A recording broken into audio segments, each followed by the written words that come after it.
नमस्कार दोस्तों, दर्पण क्लासेस के YouTube चैनल पर आपका स्वागत है।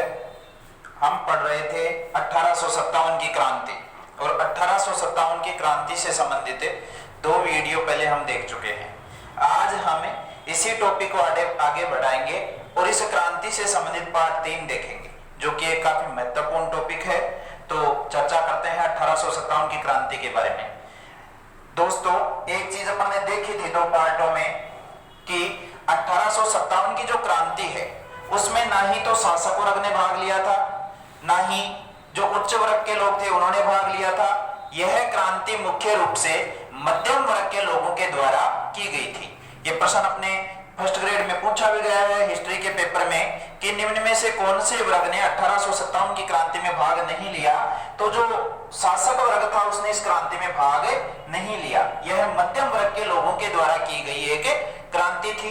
अब शासक वर्ग ने इस क्रांति में भाग क्यों नहीं लिया, इसका भी एक प्रश्न बन सकता है कि जो भारत का प्रथम स्वतंत्रता संग्राम है 1857 की क्रांति, इसमें शासक वर्ग ने भाग क्यों नहीं लिया। क्योंकि जितनी भी देशी रियासतों के शासक थे वो तो पहले ही अंग्रेजों से संधि कर चुके थे और उस संधि में उन्होंने ये कह दिया था कि अंग्रेज हमारी सहायता करेंगे और जब भी अंग्रेजों के ऊपर विपदा आएगी तो ये जो देशी रियासतों के शासक है ये अंग्रेजों की सहायता करेंगे। तो उसी क्रम में हम देखते हैं कि राजस्थान की कौन कौन से रियासतों के शासकों ने अंग्रेजों से संधि की थी।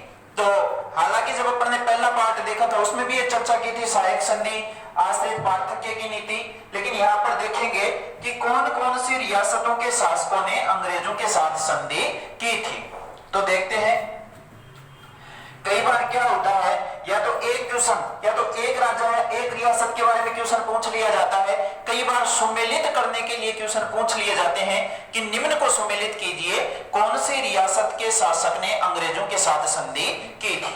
तो याद रखना है अपने को, करौली के कौन से शासक ने अंग्रेजों से संधि की, अपने को जवाब देना है हरबख्शपाल सिंह। फिर टोंक का था अमीर खान पिंडारी। जोधपुर के थे मानसिंह राठौर, जिन्होंने अंग्रेजों से सहायक संधि की थी।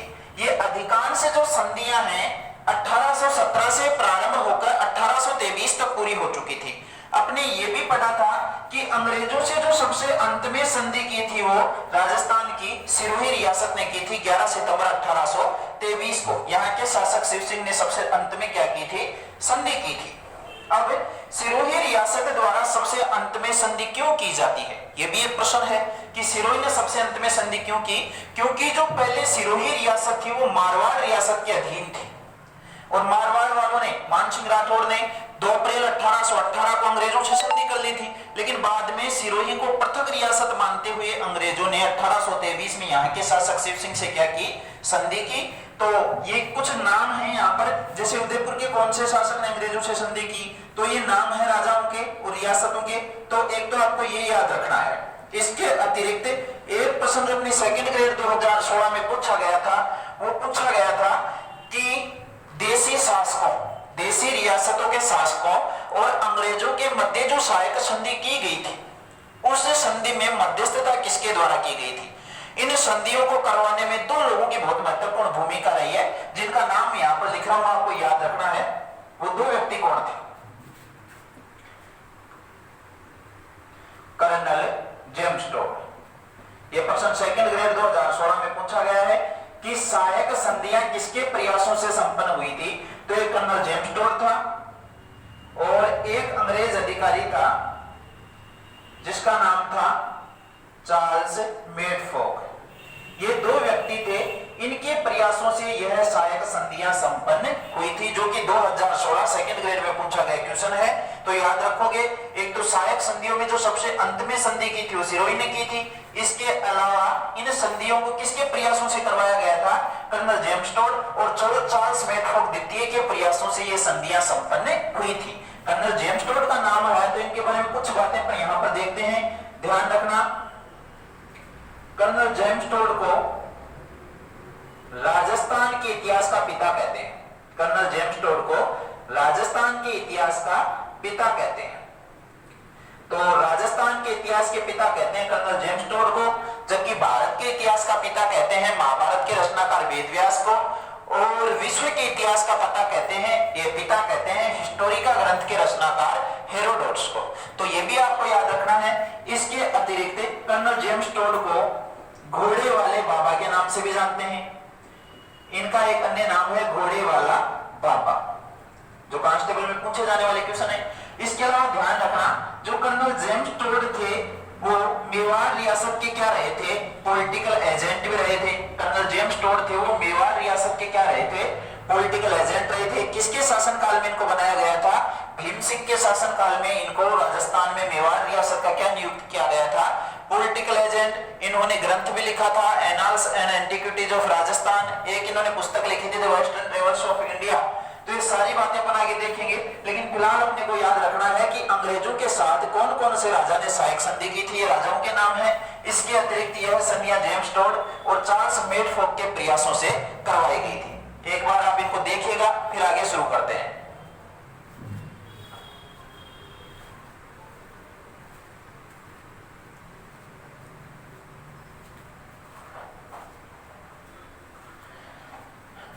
तो आगे देखते हैं।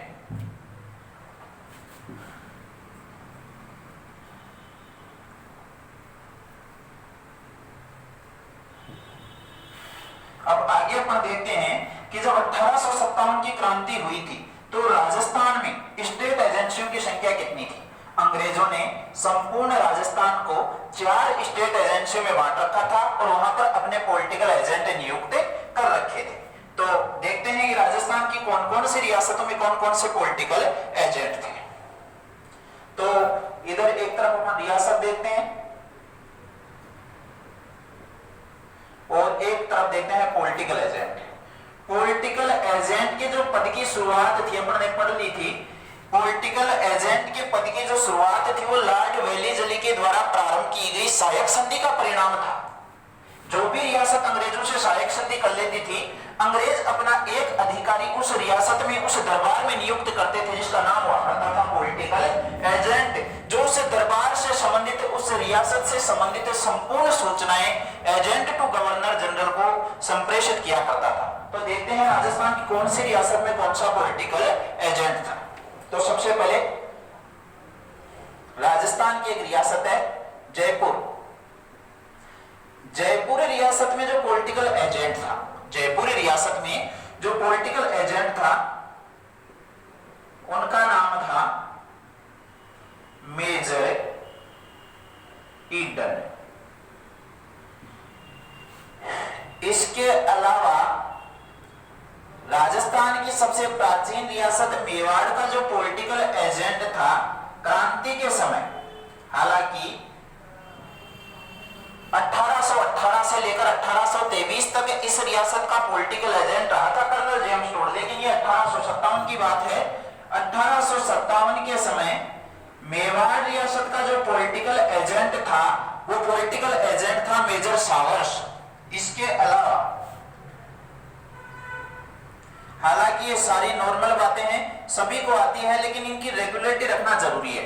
मारवाड़ रियासत का जो पॉलिटिकल एजेंट था उसका नाम था मेघ मोशन। मेघ मोशन, यहीं से क्वेश्चन बनते हैं। इसके अलावा कोटा रियासत में जो पॉलिटिकल एजेंट था उसका नाम था मेजर बर्टन। इसके अलावा राजस्थान के पूर्वी भाग की रियासत भरतपुर में भी एक पॉलिटिकल एजेंट का नाम मात्र का नियंत्रण था, उसका नाम था मेजर मॉरिसन। उसका नाम था मेजर मॉरिसन। तो हालांकि ये क्वेश्चन है, ये कांस्टेबल में भी पूछे जाते हैं, टीचर्स के एग्जाम में भी पूछे जाते हैं, हर छोटी से छोटी एग्जाम में, बड़ी से बड़ी एग्जाम में पूछे जाते हैं। तो या तो इनकी एक एक विशेषताएं पूछ लेता है या इनको सुमेलित करवा लेता है। जैसे पटवार की एग्जाम लगी, उसमें इन सबको एक साथ देकर सुमेलित करवाया था कि कौन से पॉलिटिकल एजेंट का संबंध कौन सी रियासत से है। अब यहाँ पर यदि इनकी हम पर्सनली कोई बात करें महत्वपूर्ण, तो वो 2 बातें यहाँ पर सबसे महत्वपूर्ण है। एक तो मारवाड़ के पॉलिटिकल एजेंट मेघ मोशन की, मारवाड़ के एजेंट मेघ मोशन की। दोस्तों 1857 की क्रांति का जो विद्रोह हुआ था उसमें एक ठिकाना रहेगा मारवाड़ रियासत का भाग और आउवा का ठाकुर रहेगा कुशाल सिंह चंपावत। कुशाल सिंह चंपावत के नेतृत्व में 2 युद्ध लड़े गए थे, एक बिथोड़ा का युद्ध 8 अप्रैल 1857 को और एक चेलावास का युद्ध। तो वो दोनों युद्ध थे। हालांकि आउवा के ठाकुर कुशाल सिंह की उनमें विजय हुई थी, अंग्रेजों की क्या हुई थी, हार हुई थी। लेकिन जो चेलावास का युद्ध होगा वो भारत के इतिहास में गोरों तथा कालों के युद्ध के नाम से क्या रहेगा, प्रसिद्ध रहेगा। और उस युद्ध में मैकमोशन का सिर काटकर आउवा के दुर्ग के द्वार पर लटका दिया गया था। काफी बार क्वेश्चन पूछा गया है कि निम्न में से कौन से पॉलिटिकल एजेंट का सिर काटकर आउवा के दुर्ग के द्वार पर लटका दिया गया था। तो इसकी बात है, सिर काटकर आउवा के दुर्ग पर लटकाया गया था। हालांकि वर्तमान में आउवा पाली जिले में स्थित है, लेकिन तत्कालीन समय में मारवाड़ रियासत का भाग था। इसके अलावा इस मेघमोशन को राजस्थान में एक ऊंट पालक जाति है, रैबारी भी कहते हैं इस जाति को, रायका भी कहते हैं, ऊंट पालक जाति के नाम से प्रसिद्ध है। ये जो ऊंट पालक जाति है राजस्थान की, रेबारी या रायका, इस मेघमोशन को लोक देवता के रूप में पूजती है। किस रूप में पूजती है, लोक देवता के रूप में पूजती है। इसके अलावा इसकी जो कब्र है, किसकी, मेघमोशन की, वो भी कहां पर बनी हुई है, आउवा में बनी हुई है। और आउवा वर्तमान में कहां पर स्थित है, पाली में स्थित है। तो यदि व्यक्तिगत पॉलिटिकल एजेंटों के प्रश्न आते हैं तो सबसे ज्यादा आने की संभावना रहती है मेघमोशन की। सिर काट कर आउवा के दुर्ग के द्वार पर लटकाया गया था। रैबारी या रायका जाति है, इनको लोक देवता के रूप में पूजती है। इनकी कब्र आउवा या पाली में स्थित है। एक जो प्रश्न है इस मेघमोशन से संबंधित, इसने एक पुस्तक लिखी थी जिसे ब्लैक डायरी या काली किताब के नाम से भी जाना जाता है। अब आगे आ जाते हैं। एक प्रश्न जो पूछा जाता है पॉलिटिकल एजेंटों में, वो पूछा जाता है मेजर बर्टन का, जो कि रीट में भी पूछा गया, इस बार राजस्थान पुलिस कांस्टेबल में भी पूछा गया। मेजर बर्टन से संबंधित क्या है कि इसका जो सिर काटकर, किसका, मेजर बर्टन का सिर काटकर संपूर्ण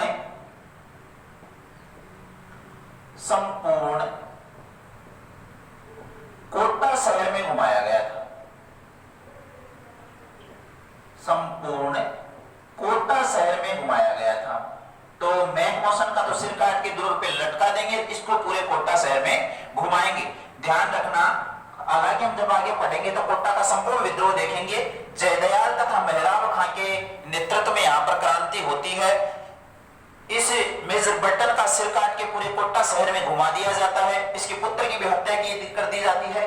वो सारी बातें देखेंगे, लेकिन फिलहाल अपने को याद रखना है कि 1857 की क्रांति के समय राजस्थान में जो मुख्य रूप से रियासतें थी, वहां पर पॉलिटिकल एजेंट कौन कौन थे। तो एक बार आप इनको देखोगे, फिर आगे शुरू करते हैं।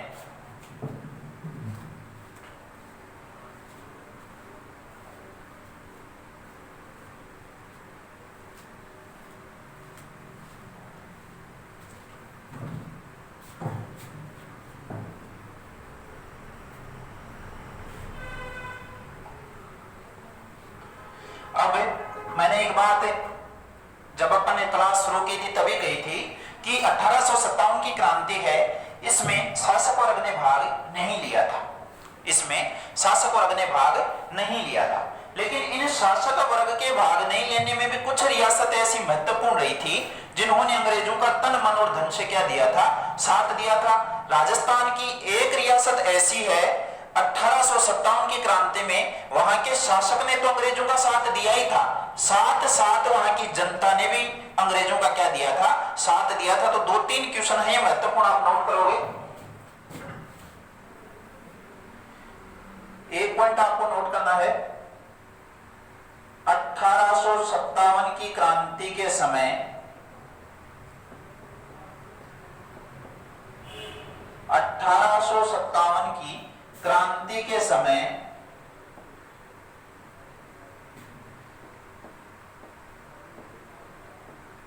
जयपुर रियासत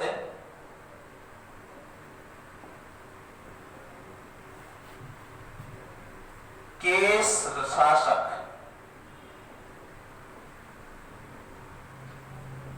राम सिंह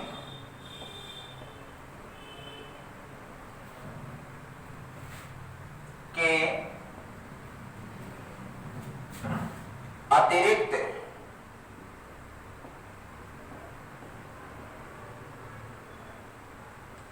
यहां की आम जनता ने भी, काफी बार पूछा गया प्रश्न है, आम जनता ने भी अंग्रेजों का साथ दिया था, अंग्रेजों का साथ दिया। काफी महत्वपूर्ण क्वेश्चन है, याद रखना है आपको कि राजस्थान की एकमात्र रियासत, दोस्तों रियासतों के सभी शासकों ने तो अंग्रेजों का साथ दिया था, रियासतों के सभी शासकों ने तो अंग्रेजों का साथ दिया था, लेकिन जयपुर राजस्थान की एकमात्र रियासत थी जहां पर आम जनता ने भी इस क्रांति में अंग्रेजों का साथ दिया और क्रांतिकारियों का विरोध किया था। तो राजस्थान की एकमात्र रियासत है जहां की आम जनता ने 1857 की क्रांति में अंग्रेजों का साथ दिया, जवाब देना है जयपुर। और शासक कौन था? राम सिंह। दोस्तों ये वही राम सिंह है, ये वही राम सिंह है जिसके शासनकाल में जयपुर को गुलाबी या गेरुए रंग से रंगवाया गया था, इसी के शासनकाल की बात है। तो इसने 1857 की क्रांति में अंग्रेजों का साथ दिया था। ध्यान रखना, अंग्रेजों के द्वारा साथ देने के कारण, जब इसने अंग्रेजों का साथ दिया तो अंग्रेज इससे क्या होते हैं? प्रसन्न होते हैं और अंग्रेज इसे एक उपाधि देते हैं, कौन सी? सितार-ए-हिंद की। ये भी क्वेश्चन आ सकता है। 1857 की क्रांति में कहां के शासक की सेवाओं से खुश होकर अंग्रेजों ने उसे सितार-ए-हिंद की उपाधि दी। रियासत पूछे जयपुर, राजा का नाम पूछे राम सिंह। इसके अलावा अंग्रेजों द्वारा इसे कोट कासिम, कोट कासिम छित्र, एक तो इसे उपाधि देते हैं और एक इसे कोट कासिम छित्र का जो परगना था वो भी नाम में देते हैं। ध्यान रखना, इस कोट कासिम को वर्तमान में कोटपुतली के नाम से जानते हैं, अंग्रेजों द्वारा जयपुर के शासक को दिया जाता है। इसके अलावा एक ऐसा ही महत्वपूर्ण नोट आपको याद रखना है, इस क्रांति के समय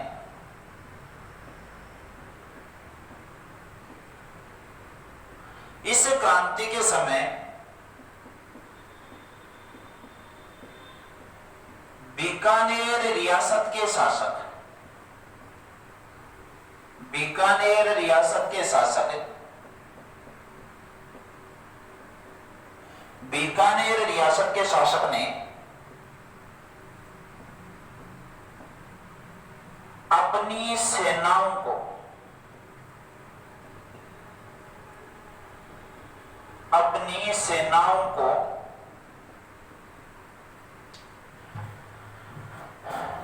अंग्रेजों की सहायता हेतु, अंग्रेजों की सहायता हेतु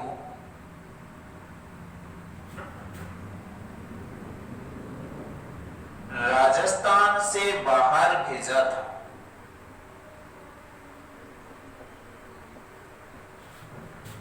बाहर भेजा था।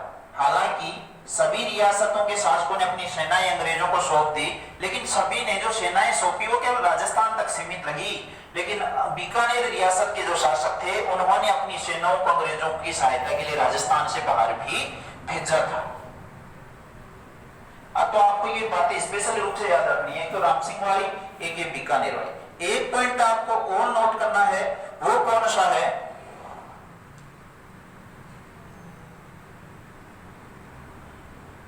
इस क्रांति की असफलता, इस क्रांति की असफलता देसी रियासतों के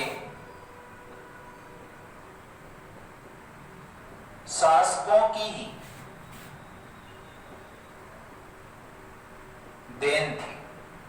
1857 की क्रांति असफल रही थी, जिसमें सबसे बड़ा कारण यही था कि जितने भी देशी रियासतों के शासक थे उन्होंने इस क्रांति में अंग्रेजों का क्या दिया, साथ दिया। तो ये पॉइंट आपको स्पेशली याद रखने हैं। एक बार आप इनको देखिए, फिर आगे बढ़ते हैं।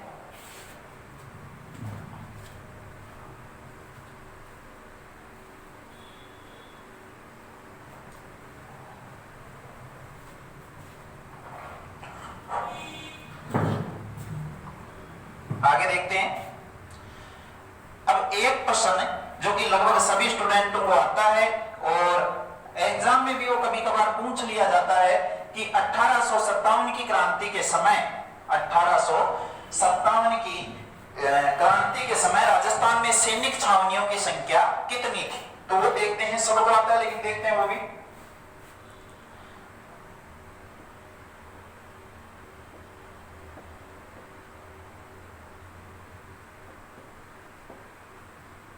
तो 1857 की क्रांति के समय राजस्थान में सैनिक छावनियों की संख्या 6 थी।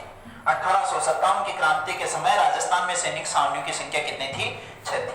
एक ट्रिक भी दोस्तों अक्सर चलता है, वैसे ट्रिक होते हैं वो कोई परमानेंट नहीं रहते,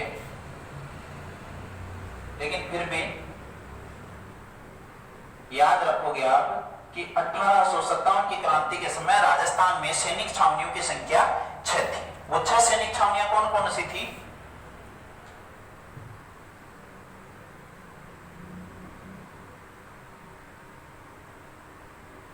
एरिनपुरा जो वर्तमान में पाली में है, देखेंगे नसीराबाद, नीमच, ब्यावर, देवली, खैरवाड़ा।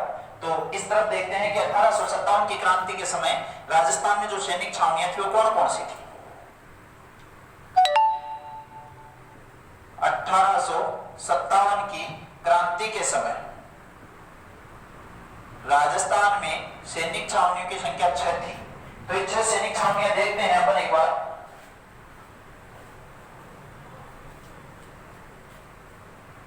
तो कौन कौन सी सैनिक छावनियां थी वो देखते हैं। एरिनपुरा, नसीराबाद,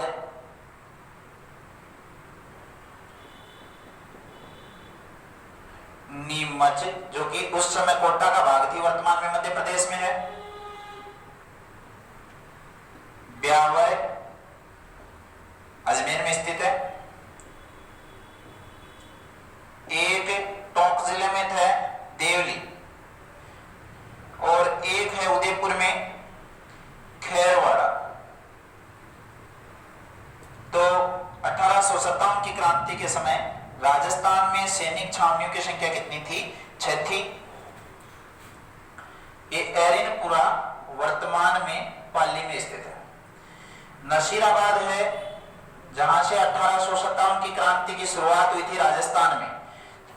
ध्यान रखोगे, भारत में 1857 की क्रांति की शुरुआत 10 मई 1857 को 10 मई 1857 को मेरठ उत्तर प्रदेश से हुई थी, वो भी अपन लिखेंगे। और राजस्थान में 1857 की क्रांति की जो शुरुआत थी, राजस्थान में 1857 की क्रांति की शुरुआत है वो 28 मई 1857 को नसीराबाद अजमेर से होती है। भारत में ये क्रांति प्रारंभ हुई थी मेरठ में, जहां पर प्रारंभ की थी कोतवाल धन सिंह गुर्जर ने, और अपने राजस्थान में इस क्रांति को प्रारंभ करने का श्रेय जाता है बख्तावर सिंह को। तो वो भी अपन देखते हैं। जो नीमच है उसकी यदि अपन तत्कालीन समय की बात करें, वर्तमान की यदि बात करें तो नीमच है मध्य प्रदेश में, और क्रांति के समय यह भाग था कोटा का। ब्यावर है वो अजमेर में है, देवली है वो टोंक में है। आगे हम इन संपूर्ण स्थानों का विद्रोह पढ़ेंगे तो यहाँ पर कौन सी रेजिमेंट थी, किसने प्रारंभ किया, कब प्रारंभ हुआ, वो सारी बातें देखेंगे। एक है खैरवाड़ा, और ये खैरवाड़ा वर्तमान में कहां पर है? उदयपुर में है। तो 1857 की क्रांति के समय राजस्थान में सैनिक छावनियों की संख्या 6 थी, लेकिन ध्यान रखना 1857 की क्रांति में राजस्थान की 2 सैनिक छावनियों ने भाग नहीं लिया था, भाग नहीं लिया था। ये काफी बार पूछा गया है कि 1857 की क्रांति के समय राजस्थान की कौन सी दो सैनिक छावनियों ने इसमें भाग नहीं लिया था। एक तो ब्यावर जो कि अजमेर में है और एक खैरवाड़ा जो कि उदयपुर में है, इन्होंने इस क्रांति में भाग नहीं लिया था। वैसे अपन मोटे तौर पर देखें तो आगे विस्तार से पढ़ेंगे, लेकिन राजस्थान में क्रांति की शुरुआत, राजस्थान में क्रांति की जो शुरुआत मानी जाती है वो यहीं से हुई थी। कहां से? नसीराबाद से। इसके अलावा ये नसीराबाद है वो राजस्थान की सबसे प्राचीन और सबसे बड़ी सैनिक छावनी थी। ध्यान रखोगे, अंग्रेजों द्वारा